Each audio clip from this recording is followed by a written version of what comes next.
क्या आपने कभी किसी बाबा को सड़क पर उतरकर अपनी ही किताबों में फेल होते देखा है? नहीं तो हम आपको दिखाते हैं। इस वीडियो को देखिए।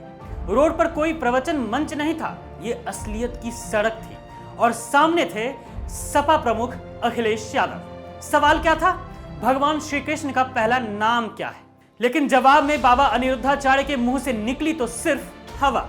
मतलब ये कि जिसे आप टीवी पर श्री कृष्ण पर ब्रह्म ज्ञान बांटते देखते हैं, वो खुद भगवान जी के नामकरण में फेल हो गया। जब अनिरुद्धाचार्य ने कुछ नहीं बोला तो अखिलेश बोल पड़े कि अब हमारी और आपकी राहें अलग हैं। जी हाँ, कहानी एक बाबा की नहीं, पूरे पाखंडी साम्राज्य के पर्दाफाश की है। बाबा अनिरुद्धाचार्य, जिनके पता नहीं कितने फॉलोअर हैं और पता नहीं कितने का साम्राज्य है, लेकिन असल में इनके पास ना तो शास्त्र का ज्ञान है और ना ही तर्क करने की ताकत। बस भीड़ है, कैमरा है, फोकस करते हैं, बाँचते हैं, दो चार कॉमेडी कर लेते हैं, दुकान चल जाती है। फिर कैमरा बंद करते हैं और कमरा बंद करके सो जाते हैं। लेकिन एक दिन धर्म के नाम पर गप्पे हाँकने वाले ये बाबा अखिलेश यादव से टकरा गए, वो भी लखनऊ आगरा एक्सप्रेसवे पर, जहां अखिलेश यादव ने अनिरुद्धाचार्य से पूछा कि जब कृष्ण भगवान को आधी रात में गोद में उठाकर गोकुल लेकर जाया गया था और जब माता यशोदा ने कृष्ण को गोद में उठाया तो उनका पहला नाम क्या रखा गया? लेकिन अफसोस कि बाबा को कुछ मालूम ही नहीं था।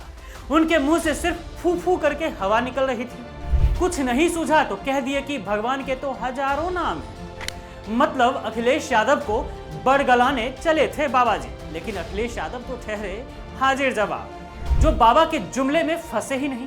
बाबा के जवाब को लेकर अखिलेश ने कह दिया कि बहुत बधाई और शुभकामनाएं आपको, लेकिन अब हमारी और आपकी राहें अलग अलग हो गई हैं। देखिए पहले इस वीडियो को। कृष्ण भगवान का पहला नाम क्या था? भगवान श्री कृष्ण के तो हजारों नाम। पहला नाम क्या था? उनकी माँ ने क्या नाम रखा था? उनका नाम है, जो उनका सबसे पहले नामकरण हुआ कृष्ण। लाइव करो सर। आप ये भी जानिए कि मामला कृष्ण भगवान के नाम को लेकर शुरू नहीं हुआ था। बात यह था कि दोनों टकराए थे तो तार्किक सवाल जवाब होने लगा।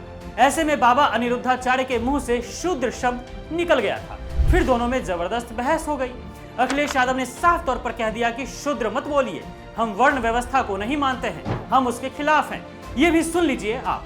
इसमें हम भरोसा नहीं मानते हैं। बिल्कुल, आप किसका भरोसा मानेंगे? हम और हर चीज में मानेंगे, लेकिन ये सूत्र और ये जो वर्ण व्यवस्था है, इसका तो वर्ण व्यवस्था बुरी है। कैसे बुरी? अरे हमसे बहस मत करो, हम पक्ष में नहीं। सुना आपने?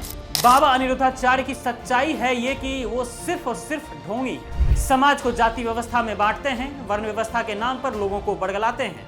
देखिए, ये सिर्फ अनिरुद्धाचार्य की बात नहीं है, देश में ढोंगी बाबाओं की पूरी इंडस्ट्री खड़ी हो चुकी है। बागेश्वर बाबा धीरेन्द्र शास्त्री से लेकर अनिरुद्धाचार्य तक सबके पास है करोड़ों की गाड़ियां, न जाने कितने बॉडीगार्ड्स और जनता को बरगलाने के लिए 10 पुराणों की अधूरी कहानियां। ये वही लोग हैं जो धर्म के नाम पर नफरत, जाति और अंधभक्ति बेचते हैं। इनका बिजनेस मॉडल सीधा है, तुम्हारी कमाई मेरी दान पेटी में डालो, बदले में स्वर्ग का वादा ले जाओ। तो अगली बार जब आपको कोई बाबा टीवी पर बोलते दिखे, प्रवचन बांटते दिखे, तो उनकी पोशाक से नहीं, उनकी सोच पर ध्यान दीजिए। क्या वो जोड़ रहा है या बांट रहा है? क्या वो ज्ञान दे रहा है या फिर समाज में डर फैला रहा है?